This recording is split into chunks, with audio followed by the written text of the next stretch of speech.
Hey, good afternoon, gamers. Technically, it's like literally just afternoon when I'm recording this. Like it's 12:03 right now. So, just afternoon. But you know what? I tend to record these in the morning. Had a super busy morning today. I'm going to have a super busy day the rest of the day. But I got to squeeze this in here. So before I even get into anything, I have a question for you all. This would be a huge help for me to figure this out, to get an understanding. Would you please leave me a comment below and tell me, when do you watch these videos? I see that there's a handful, about a half dozen of y'all that are pretty consistently checking these out, which is super awesome, and I'm incredibly grateful. And I just want to know so that I have a better sense of, like, when should I be posting these? Like, if y'all are watching them at, like, midnight, then it doesn't really matter. But if you tend to watch them, like, say, at noon on your lunch break, which would mess you up for today, but maybe you could watch yesterday's, I want to try to figure it out. It would be really, really helpful for me. So just please leave me a quick comment below and say, hey, here's when I generally watch the videos. If it's totally random, say random. That's cool. That would still be helpful, all right? So thank you for that, and let's get this thing started. I'm Gregory, this is 1 in 20 D&D, and welcome to DnDaily number 74. And I got a special place in my heart for 74. I think I've probably mentioned it before. Two reasons. In 1974, yours truly was born. So that was kind of a big year for me. And as well, in 1974, as I believe I have mentioned on other occasions, Dungeons & Dragons was officially published. As far as I know, everything that I've read and the things I've heard, 1974 is the year that is credited with the beginning to this amazing pastime and hobby that I love and have been passionate about for years, and try to share a little bit of my enthusiasm with you guys on each of these videos. So, 74, woohoo! DnDaily number 74. Listen, Critical Role is back tomorrow night, and it got me thinking. We didn't have Critical Role this past week. We didn't have Talks Machina this past week. I didn't play D&D last week. I didn't play D&D yesterday. Oh, I did play Did I play D&D last week? No, I didn't play D&D last week, and I didn't play yesterday, and I might not get to play tonight. Woe is me. So what do you guys do? What do you do when there's no Critical Role? What do you do when there's no game? What's your solution? Like, I'm always trying to, like, I love this stuff, so I consume a lot. I watch Critical Role. I watch Dice Camera Action. I was listening to the Adventure Zone last night to get my fix of this fun game and pastime. So, like, what do y'all do? I would love to know that, too. I'm curious. For me, the easiest thing to do is just go to another stream that I also enjoy. I've been thrilled watching The Chain of Acheron. They are dope. And if I remember, so it's Wednesday. I haven't gotten the rhythm with theirs yet. I believe they record on Wednesdays on MCDM and then post to YouTube on Thursdays. I'm pretty positive that's how it goes. I could be incorrect about that. So I need to figure out their rhythm because, A, I'd love to listen to it live one of these days because I think it'd be fun to be in the chat and to get to see because they do 2 streams, y'all. This is kind of cool. They do the regular game stream.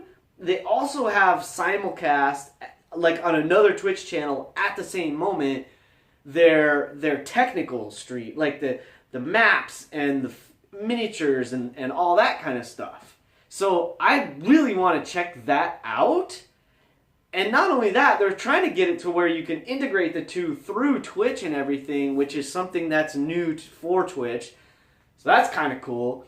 But beyond that, they're telling a really cool story. And what I also love about it is, at least at this point, the people on this game, Matt included to a degree, Matt camps out a little bit to the camera, and some of them, I guess, on some level, sort of like are conscious that they're recording, which is good, but at the same time, they're just a bunch of friends playing D&D.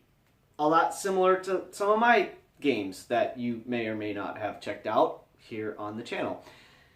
Just a a bunch of friends playing D&D. That's what it's all about, whether it's D&D or any other role-playing game. So, to me, that's what it's about. Now, I love Critical Role. Absolutely. I love a lot of the other games, too. But, for instance, Dice Camera Action, which is one of my favorites, I'm behind because I'm trying to catch up.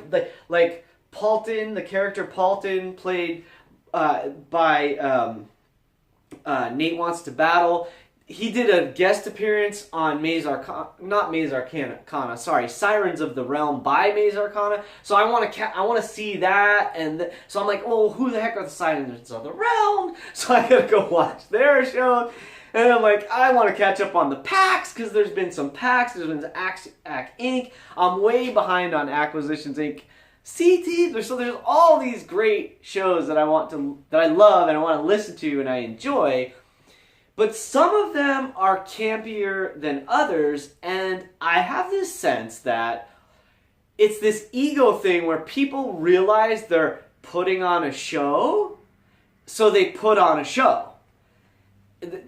For sure, Critical Role has moved into that. They're still playing D&D. It is still absolutely a bunch of friends playing D&D, but they're professionals, so when they're playing on another level, like a small part of their brain and their subconscious and their ego, they know they're on, so they're on to a degree. Other shows, I see a bit as well. I'm seeing that kind of in Sirens of the Realm to a certain degree. They're performing, which is super cool. They're a bunch of bards having an adventure, so they do performances in every session, which is awesome. It's phenomenal. I love it. And when I watch MCDM and I watch the chain of Acheron, I don't get any of that right now. And I really genuinely hope they keep that. Because that's, to me, what makes their sessions really engaging. Because I feel like even though I'm a silent partner, so to speak, I'm like a silent player, I feel like a silent player.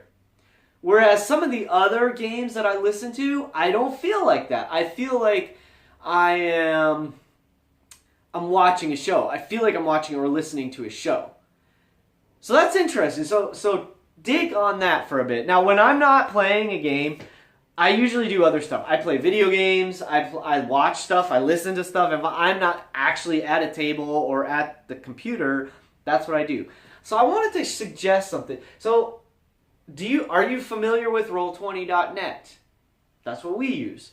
Are you familiar with Fantasy Grounds?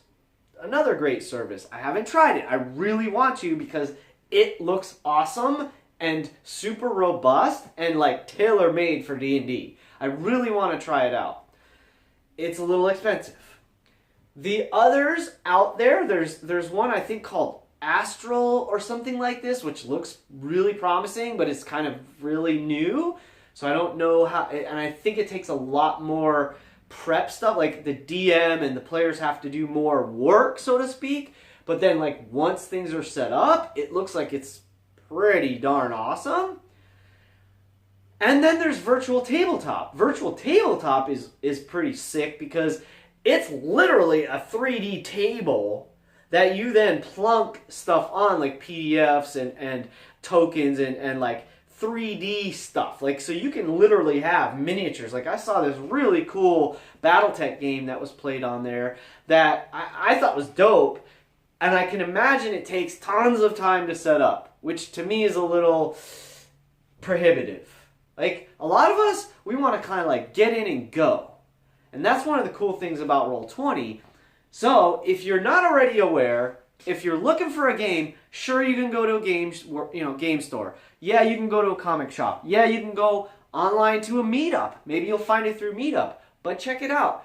You might also be able to go on Roll20.net if you haven't already and find a game there. There's lots of places to go as well through Twitter, and indirectly you can get to stuff through Discord. There's plenty of Discord servers where people are running games all the time. So I just want to throw that out there. if you're like me and you're like, oh my god, there's no Critical Role, what do I do? Or, oh my god, I don't have a game this week, what do I do? Hey, here's a simple thing you can do. Look for a one-shot, look for a game on Roll20, Twitch, Discord, or one of those. And pass the time with that. Or, better yet, prep your own game. Get ahead on your prep if you're a DM. Make a new character. Think of more interesting stuff for the backstory for the character you're playing. There's all kinds of great things you can do in your downtime. And you can even think about what your character's doing on downtime, which is a really cool addition to 5th edition. If you don't know anything about that, ask me a question. I'd love to tell you all about it. In the meantime, hey, I hope to see you at a table someday. Please keep rolling 20s until then. And as I've been saying lately, it's your game. Play your way.